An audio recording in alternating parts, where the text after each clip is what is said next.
Meantime, the last time our next guest was on, he said that he believed that the whole population had reached herd immunity, and that essentially we were over the hump with respect to new COVID infections. Now, somebody who said something similar right on this radio station yesterday was Kentucky Senator Rand Paul. Rand Paul was on the Cats Roundtable right here on this station yesterday morning. This is what Rand Paul, who's also a physician, keep in mind, this is what Rand Paul had to say. The good news I will tell you on the virus front, and this is a projection, so it obviously could be wrong, but I am strongly beginning to believe that New York has enough immunity that you're not going to get another surge in cases or another surge in deaths. I think you suffered more than the rest of the country in March and April and May. But I think you've actually built up enough immunity. It's not perfect immunity, but the community has enough that the virus is finding dead ends, so your numbers began to decline. I don't think it had anything to do with Cuomo or anything to do with government policy. I think it had to do mostly with so many people got infected that you now have enough immunity floating around through the community. Not everybody's got it, but enough people have had it that the virus is finding enough dead ends that it begins to slow down. This is what they call herd immunity, but everybody said, oh, you can't get it till you have 60 or 70% of the public. New York has about 25%. But I think you're actually finding, and we'll find, that we have a little bit of herd immunity at a much lower number than what they projected. And that's me being optimistic. I can't tell you with 100% certainty, but that's what the numbers right now are showing me, that New York's doing well because they have immunity. Meantime, let us reconnect with our favorite physician / Wall Street analyst / author, Dr. Stephen Greer. He's the author of a few books. One of them is The Medical Advocate, and he's a big advocate for you being your own medical advocate because far too few people are doing that in the healthcare system. He joins us again this morning. Dr. Greer, good morning. Thanks for coming on the radio again with me. Hey, good morning. That's really good. You played that. I did not know. Dr. Paul said that. That's really interesting to hear. That's what I first told you right here on this show. It was, and I thought of you immediately as soon as I heard that. But the big difference between what you seemed to say the last time we spoke and what Senator Paul said yesterday was that he seemed to say that New York had reached herd immunity, whereas unless I misconstrued it, I think that you said last time that the population in general had reached herd immunity. So you go a bit further than Rand Paul goes. Yes. Well, he and I would do the same thing in his position. He's a responsible person, a senator, and it's kind of like Anthony Fauci saying sloppy things he can't back up. It's irresponsible. So he's got to be cautious. And I never, if I were in his position, I would be cautious too. But my thesis on that essay, I was the first one to say it, is that the entire world has reached herd immunity based on a lot of things, and based on the math and how this thing works, and the fact that we all have immunity already due to other coronaviruses, not quite the Wuhan virus, and so forth. And so the update since we last spoke is Sweden is making news for essentially having zero death rates. And Sweden did what? Sweden let everybody go out and drink in bars and get herd immunity. And so we're seeing it in Sweden. We're seeing it in New York City. And then all over the country where these hot spots are happening, they're tapering off. So Europe, Germany, they're just all over the place. It looks like we've reached that threshold of only 20% of the people need to be infected, not 60% or so. So, yeah. All right. Now, we're seeing a great deal of media coverage of the number of deaths. People were running that headline, 150,000 deaths like crazy last week. And you see that while there has been a reported drop in new infections, a lot of these states are seemingly still seeing their infection rates go up. Now, that is, just remind folks that when they see these numbers, why that may not necessarily be cause for a great deal of concern. Well, everything you see bombarded at you is surge in cases. It's just the number of people being tested. It's not the number of people dying. So it's the tip of the iceberg. So if we think this virus has gotten around to a huge portion of the population back in November of last year, this thing was spread everywhere, and most people didn't realize they had it. So if the prevalence is way up there, that means there's hundreds of millions of people in this country alone who have it. And so we're not going to be able to test hundreds. So the iceberg below the water is being tapped into as we test more and more people. So as we ramp up the testing, you're going to see more. And that number will keep going up for the next 5 years. It's just such a huge untapped pool. Gotcha. Now, the thing to look at is are people dying and other indications of genuine disease? And the answer is no. All right. Now, when do you think, and if people are just tuning in, we're talking with Dr. Stephen Greer. He's the author of the book, The Medical Advocate. In addition to being a practicing physician for 2 decades, he's also, more than that, actually, he's also been a Wall Street portfolio analyst, knows a thing or two about medicine and a thing or two about the stock market. When do you think this is all over? When will we see life get back to some semblance of normalcy? People able to walk around without masks, sit next to each other at a ball game or in a movie theater without being terrified to do so? All right. I've been doing sophisticated modeling, and I have a major announcement. The answer to that question is November 4. I'm being facetious. As soon as the election's over, this thing's going away. Because it's all nonsense right now. Everything you see is 100% due to stop Trump, kill the economy. It's a perverse, disgusting attempt at the cost of millions of Americans' jobs and the entire economy. So it's all fabricated politics. But how can you say that when just last week we saw Herman Cain pass away due to COVID? Yeah, those are small anecdotal numbers. I've always said, and I'm glad you raised that, this disease is still highly deadly to certain people, but those number of people who are susceptible are far from the overall population. So certain traits, illnesses, age make it deadly. And so this is not something to laugh about. I think mandates to wear a mask for everyone is stupid, ineffective, but some people should. You should not go visit your grandparents in the nursing home without a mask. And if you have cancer or immunocompromised, so certain people are susceptible. Now, about Herman Cain, if you have any connections, if you can help me reach his family, I would love to find out what exactly happened there.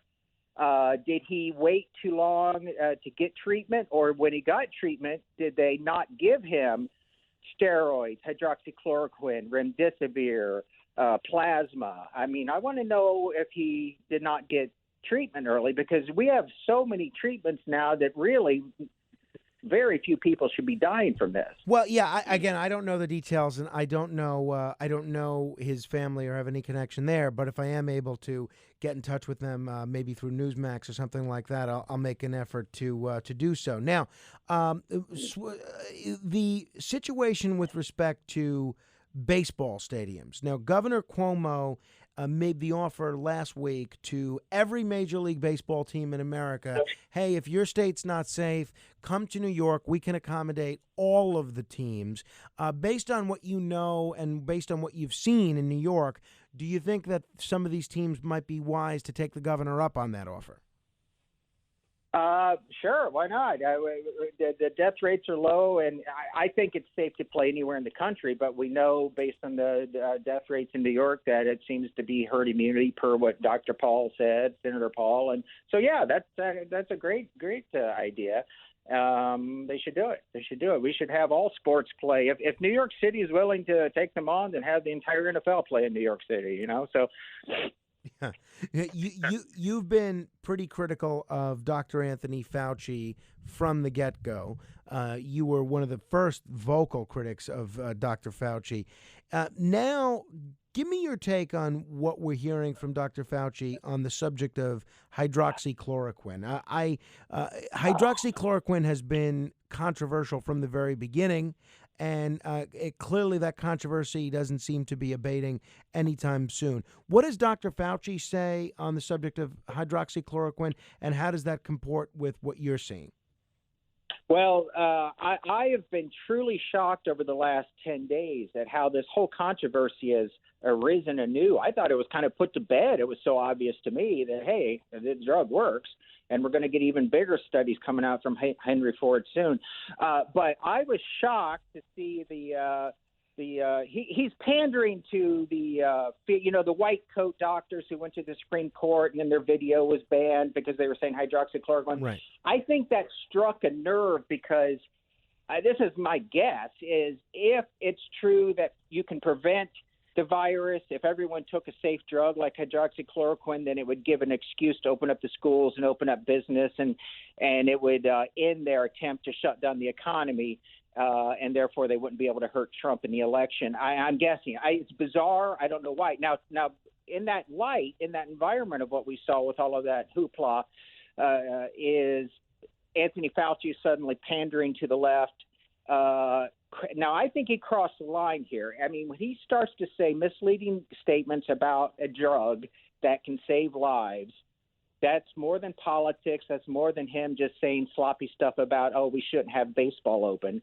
That's stigmatized. That's chilling. Doctors are now chilled, okay? One of the highly credible doctors on that white coat panel at the Supreme Court video got fired, which now means, are you telling me if you're a doctor anywhere else, you're not going to think twice about ordering a life-saving drug? Doctors are being chilled by this political stuff.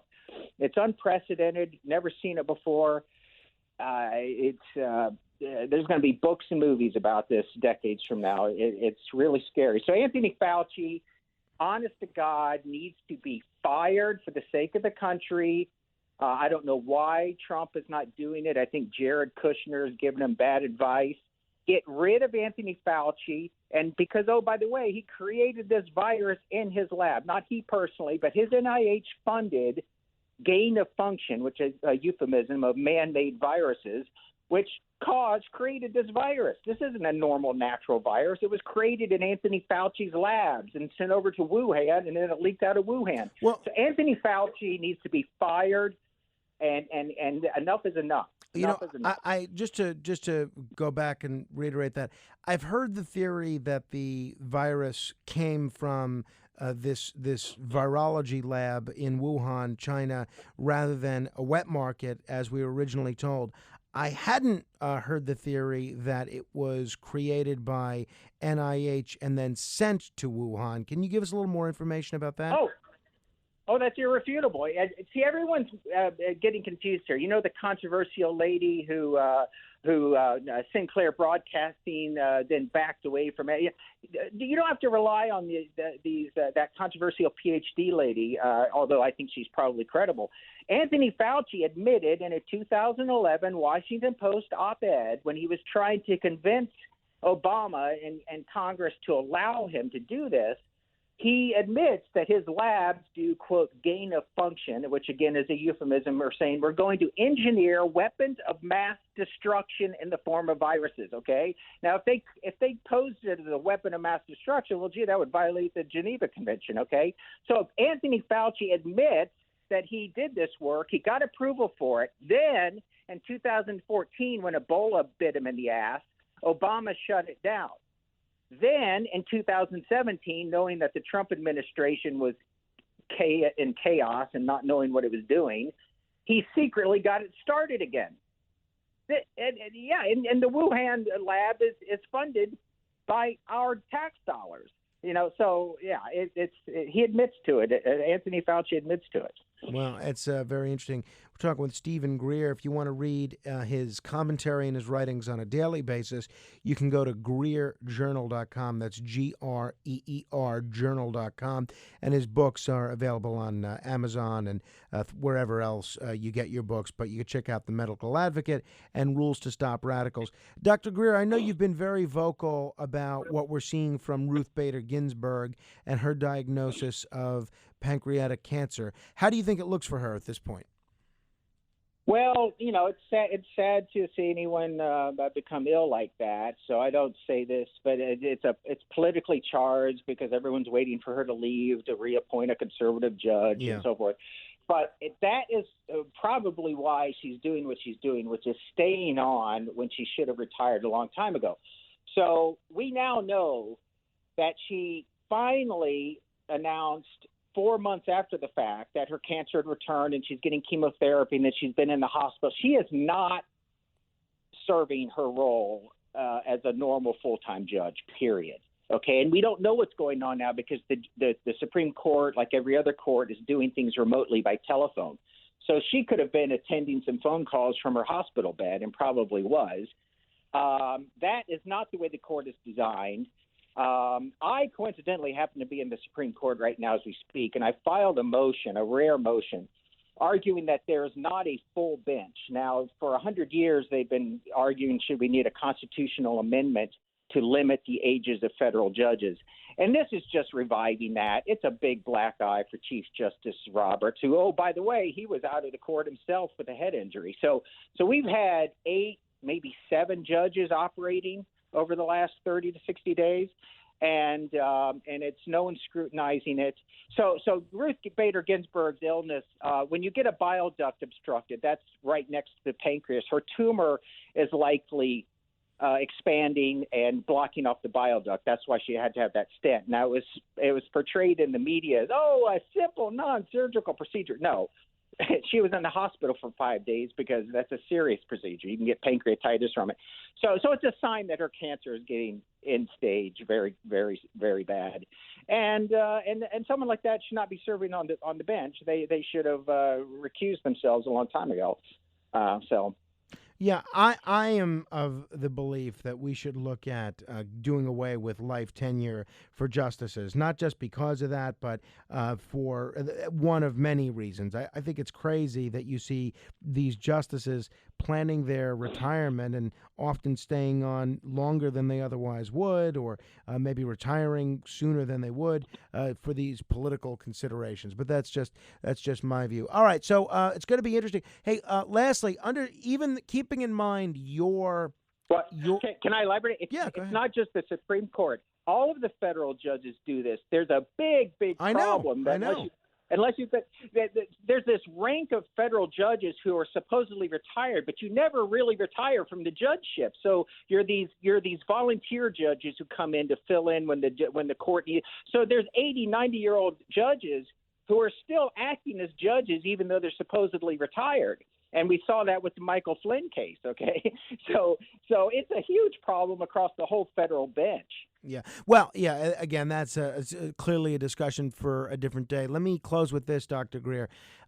Understanding that you believe the population has reached herd immunity and we don't necessarily need to make getting a vaccine as much of a priority as maybe we would have in April or March, we are seeing some very promising stories about results about these vaccines. A lot of people that I talk to on a regular basis are concerned, though, that maybe these vaccines are being rushed to market, perhaps without the proper safety protocols and safety precautions that might normally be in place. Would you be reluctant to take a vaccine that's developed sometime soon right now? Boy, that's a tough question. Since we last spoke, I've actually I'm more of a believer in the technology of this messenger RNA, and it can be this virus is just an excuse or an opportunity to get a whole new technology into real use, because after that, there's a whole series of vaccines we need every year, RSV and regular flu. So there's dozens of other vaccines that can benefit from this technology and might not have that mercury contamination in it that a lot of the anti-vaxxers don't like, So this could be a big improvement. Would I need a vaccine? Me personally, no, I don't need one. And so the way to do it is... Would a loved one be reluctant? One of your loved ones, would you be reluctant to have them get the vaccine right now? Okay, so someone at risk, an elderly person, whatever, someone at risk, no, I would say go ahead and get it because the benefits outweigh the risk. Absolutely. So, because if you're elderly or have cancer or whatever risk, this thing will kill you. So, getting a side effect is less bad than dying from the virus. So, no, if you're at risk, I would definitely urge it. Should people across the board be getting it just as an excuse to go back to school or something? I don't think that's needed. We don't need it. Most people are not going to get ill from this. So. All right, Dr. Stephen Greer, it is always interesting to chat with you. I hope we can do it again soon, maybe next week if you're around. All righty. Thank you, Dr. Greer. If you want to comment on any portion of our conversation, you're welcome to give me a call at 1-800-